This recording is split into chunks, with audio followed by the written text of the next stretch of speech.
다음은 재밌는 부분인 얼굴 인식에 대해서 얘기를 할 건데요. 일단은 얼굴 인식 정보 같은 경우에는 생체 인식 정보에 해당합니다.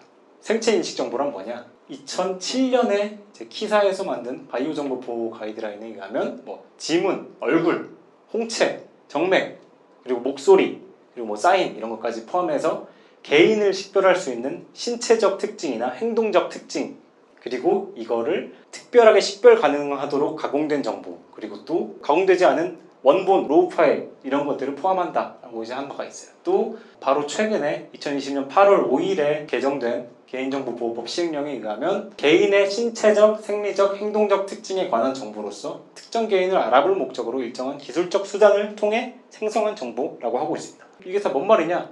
결과적으로는 우리는 각각 인간이면 어느 정도 갖고 있는 정보가 있겠죠. 홍채가 다르고 DNA가 다르고 얼굴 형태가 다르고 또는 각각의 걸음걸이가 달라서 걸음걸이를 통해서 식별이 가능하고 또 목소리에 그런 구별이 가능하고 이런 식으로 생체식 정보는 어떤 특징들이 있어요. 첫 번째는 보편성. 대부분의 사람들에게 이제 얼굴이 있고 홍채 정보가 있고 정맥과 음성이 있고 또 근데 이게 각각 다르다. 얼굴만 해도 각각 다르죠.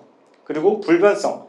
대체로 변하지 않습니다. 지문도 마찬가지로 지금 코로나 시기라서 손을 빡빡 씻는다 하더라도 지문이 다 없어지거나 하진 않죠. 이런 세 가지 특성들 때문에 개인을 식별할 수 있는 고유의 정보로서 활용을 할 수 있는 겁니다. 예를 들어서 주민등록번호처럼 주민등록번호 1년에 숫자가 있는 것처럼 얼굴에 일종의 그게 있는 거죠. 근데 동시에 생체인식 정보로서 활용할 수 있는 보편성, 고유성, 불변성 이런 특징들이 인간의 이제 프라이버시에 커다란 영향을 미치는 원인이 되기도 해요. 얼굴 인식을 예로 들면 얼굴 정보는 대체로 변하지가 않죠. 돈을 써서 내 얼굴을 바꾸지 않는 이상 내 얼굴 정보가 대체로 변하지 않습니다. 그렇기 때문에 내 얼굴 인식 정보에 대한 그런 유출이 될 경우 변경 불가능하기 때문에 침해가 더 크죠. 예를 들어서 인터넷 계정, 이메일과 패스워드가 유출됐어요. 그러면 패스워드 같은 경우에는 충분히 변경이 가능하죠. 설령 이제 유출됐다 하더라도. 근데 예를 들어서 내 지문, 내 DNA 정보, 그리고 내 얼굴 인식 정보 이런 게 유출될 경우 이거는 다른 도용과 범죄나 이런 거에 충분히 계속해서 쓰일 수 있는 거예요. 근데 그에 반해 그거에 대한 변경 자체는 굉장히 어렵죠. 또 홍채, 지문, DNA 이런 거에 비해서 얼굴 인식 정보 같은 경우에는 일단 우리는 SNS를 하고 인터넷을 하고 수많은 촬영을 당하고 거리에는 수많은 CCTV가 있고 경찰은 집회 나가면 체증을 하고 이렇기 때문에 얼굴 이미지의 수집 자체가 굉장히 쉽습니다. 근데 또 이 얼굴 인식을 행할 때 컴퓨터를 그냥 안에서 돌리면 되는 거기 때문에 얼굴 인식을 활용하는 것 자체도 굉장히 쉽겠죠. 근데 예를 들어서 지문 같은 경우에는 어떤 지문의 활용을 보면 지문을 찍는다는 걸 알고 있어요. 우리는 또 홍채 인식 같은 경우에도 우리가 홍채를 직접적으로 갖다 대는 경우가 많죠. 근데 얼굴 인식 같은 경우에는 그런 게 안 되더라도 우리가 그냥 찍히는 것만으로도 신분을 좀 더 파악하게 된다거나 신원을 파악하게 된다거나 하는 정보 주체의 명확한 인지 없이 처리되는 경우가 굉장히 많을 수가 있습니다.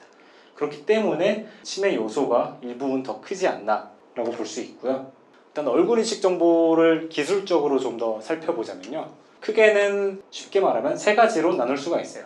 첫 번째는 얼굴 이미지를 수집하고 얼굴을 검출하는 과정이에요. 지금 여기서 저를 찍고 있는 것처럼 저기서 저를 찍고 있는 것처럼 영상정보 처리 장치로 찍어서 수집을 합니다. 거기서 이제 얼굴이라는 것 자체를 검출해야 돼요. 요즘 카메라 같은 경우에는 얼굴만 자동으로 인지해서 얼굴에 초점을 자동으로 맞춰주잖아요. 그런 과정이라고 보시면 돼요. 이 사진에서 수많은 오브젝트, 책상, 의자, 벽, 불빛, 사람 이런 것 중에서 컴퓨터가 딱 사람의 얼굴만을 구분해서 가져옵니다. 그리고 두 번째 단계에서 그 검출된 얼굴을 조금 더 인식하기 쉽게 각도를 조금 더 튼다거나 그런 식으로 해서 보정을 하고 보정된 얼굴에서 특징점들을 이제 추출해내요. 이거는 다양한 방식이 있겠지만 눈 사이의 거리 그리고 또 눈과 눈썹 사이, 코와 입의 거리 이런 식으로 굉장히 많은 지점들을 그거 해서 특징점을 추출해서 그거를 일종의 형판으로 만듭니다. 템플릿으로. 그거는 이제 수학적으로도 치환 가능한, 그렇게 그 후에 이제 그 정보를 활용을 하는 거죠. 그럼 얼굴 인식을 어떤 식으로 보통 활용을 하냐? 첫 번째로는 검증, 인증 하는 데 사용할 수 있고, 두 번째로는 식별하는 데 사용될 수 있고요. 세 번째로는 분류라고 불리는 사용 방식이 있습니다. 일단은 얼굴 인식 사용에 있어서 검증 같은 경우에는 흔히 이제 본인 확인이라고 불리는 방식인데요. 스마트폰에 있는 얼굴 인식 기능에서 잠금을 해제한다거나 아니면 뭐 특정 앱들에서 뭐 잠금 해제한다거나 이런 거 같은 경우를 이제 검증의 방식이라고 하는데요. 이 경우는 1대1 매칭 방식입니다. 지금 카메라에 비친 내 얼굴과 그리고 이 기기에 저장된 얼굴이 일치하는가로만 이제 비교를 해서 비교값이 뭐 예를 들어서 뭐 99%가 넘는다, 90%가 넘는다 하면 OK가 되는 방식으로. 그렇기 때문에 특정한 데이터베이스가 필요하지 않아요. 예를 들어서 수많은 사람들이 담겨있는 데이터베이스에서 이 사람만 검출한다든가 이런 게 필요하지 않고 내 핸드폰에만 내 얼굴 정보가 있으면 되는 거예요.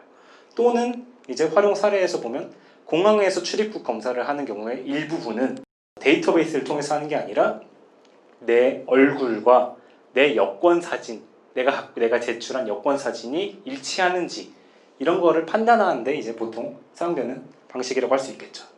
이 경우에는 물론 아닌 경우도 있지만 이 중앙화된 데이터베이스, 즉 내 핸드폰 또는 해당 기기에서 처리되고 삭제되거나 이런 방식이 가능하기 때문에 어떻게 보면 침해적인 요소가 좀 적은 활용 방식이라고 볼 수 있죠. 두 번째는 이제 식별인데요. 이 경우는 특정 대상의 얼굴 이미지를 데이터베이스에 저장된 모든 사람들의 얼굴, 수많은 사람들의 얼굴, 다수의 얼굴 인식 템플릿과 비교를 해서 특정한 사람과 맞는지 이런 식으로 일치 여부, 유사도 여부를 판단하는 방식입니다. 이 경우에는 데이터베이스가 필수적으로 필요합니다. 예를 들어서 지금 여기 강의에 있는 분들에 대한 왔다 갔다 하는 거를 체크한다고 해봅시다. 그러면 먼저 강의에 오신 분들의 얼굴을 먼저 받아서 제출해서 저장을 하겠죠. 그래서 각각 거기에 맞는 사람 중 누구인지 판단을 해서 들어오는 게 허락되든 안 되든 이런 식으로 발생을 하고요. 주로 이제 대량 감시를 얘기할 때 이런 식별이 사용되죠. 영국 경찰이나 미국에서도 사용하는, 한국에서도 사용하는. 일단은 1대1 방식 같은 경우에는 내 핸드폰으로 하거나 아니면 특정한 기계 앞에 서서 내가 직접 서서 맞는지 확인을 하거나 하기 때문에 그 환경 컨트롤 자체가 굉장히 쉬워요. 품질 컨트롤 자체가 앞의 경우에는 1대1 경우에는 예를 들어서 일정한 고퀄리티의 카메라를 사용할 수도 있는 거고 일정한 빛 아래에서 사용할 수도 있는 거고 그렇기 때문에 틀릴 확률이 적을 수 있습니다. 상대적으로 훨씬 더 정확도가 높겠죠. 하지만 1대 N 같은 경우에 특히나 공공장소에서 그냥 사용될 경우에는 항상 모든 게 다를 겁니다. 예를 들어서 CCTV 푸티지나 공공장소에 설치된 영상정보 처리 장치의 이미지들을 많이 활용을 하겠죠.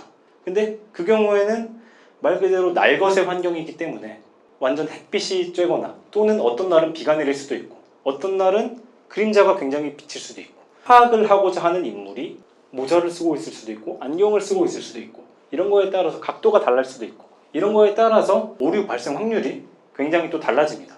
또 데이터베이스 구성 자체가 필수적이기 때문에 이에 관해서 이제 내 얼굴이 들어가는 것도 모를 수도 있다라는 지점이 굉장히 또 큰 거죠. 그런 유용성이 있는 활용 방식이라고 볼 수 있고요. 세 번째는 이제 분류. 이거 같은 경우에는 쉽게 말하면 관상을 보는 거라고 생각하시면 돼요. 이제 얼굴 분석이라고도 하는데요. 특정한 사람들의 얼굴에 그걸 따라서 쉽게 말하면 젠더를 파악할 수도 있는 거고 나이대, 뭐 이 사람이 20대, 30대 이런 걸 판별하거나 아니면 표정, 어떤 경우에는 감정 상태나 거짓말 탐지를까지도 할 수 있는 그런 걸 목적으로 사용되는 방식입니다.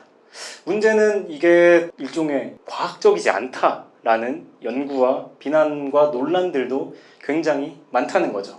예를 들어서 예전부터 이제 미국의 FBI 같은 경우에는 거짓말 탐지 기능을 굉장히 계속해서 연구하고 개발하고 투자하고 이래왔고 그 이후에 이제 연결된 게 사람의 표정에 따라서 얼굴 인식 기술 이전에 사람의 표정이나 사람의 생김새를 보고도 뭐 일종의 거짓 유무를 알 수 있다 이런 연구와 결과들을 계속해서 제기한 바가 있는데요. 그런 식으로 계속 이어진 거죠. 특히나 요즘 또 문제가 되는 거는 인공지능과 빅데이터의 시대니까 수많은 한국인에 대한 얼굴 정보를 학습시키고 또 백인에 대한 얼굴 정보를 학습시켜요. 그러면 백인과 한국인의 차이점을 컴퓨터는, 인공지능은 잘 분간을 할 수 있겠죠. 얼굴 인식 통해. 그러니까 물론 그것도 이제 편견이 굉장히 가득할 수가 있겠지만 오류도 많고, 왜냐하면 표준화시키는 거니까. 특히나 성별을 구분하는 것 같은 경우에는 기본적으로 남자, 여자, 이분법적인 어떤 판단을 토대로 진행이 되기 때문에 트랜스젠더다. 그러면 뭐 어떻게 분간하겠어요? 이런 거 자체는 전부 다 그냥 필요 없는 정보로 해버리고 1 아니면 0, 남 아니면 여, 이런 식으로 기술이 흘러가는 경우가 많습니다. 개발자도 그렇고 개발하는 사람들이 활용하는 데이터셋 자체도 편향적으로 유지가 돼 있을 거고요.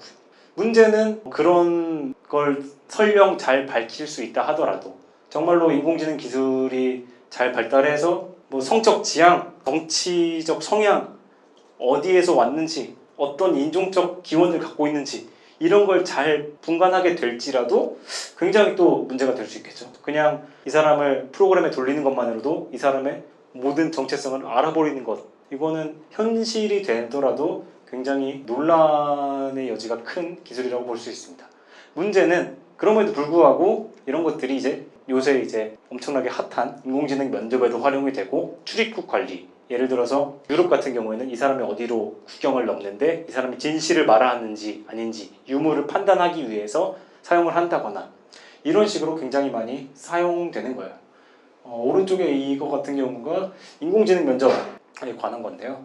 쉽게 말하면 컴퓨터가 내 얼굴을 분석해서 또는 내 음성을 분석해서 내가 어떤 사람인지, 내가 어떤 감정을 겪고 있는지 판단을 할 수 있다, 이거예요. 근데 어쨌든 어떤 측면에서는 맞을 수도 있지만, 물론 항상 연구라는 게 논란의 여지가 항상 있잖아요. 반박에 있고 어떤 연구가 있으면. 마찬가지로 이 경우도 표정이라는 게 문화권마다 다 다르고 사람마다 다르고 시간대마다 다르고 그 사람이 처한 문화적 환경이나 이게 전부 다 다르기 때문에 일괄적으로 이런 식으로 하는 게 실질적으로 판단이 불가능하다라는 반박을 하는 연구들도 굉장히 많이 나오고 있죠. 근데 그럼에도 불구하고 실제 환경에서 활용이 되고 있고요.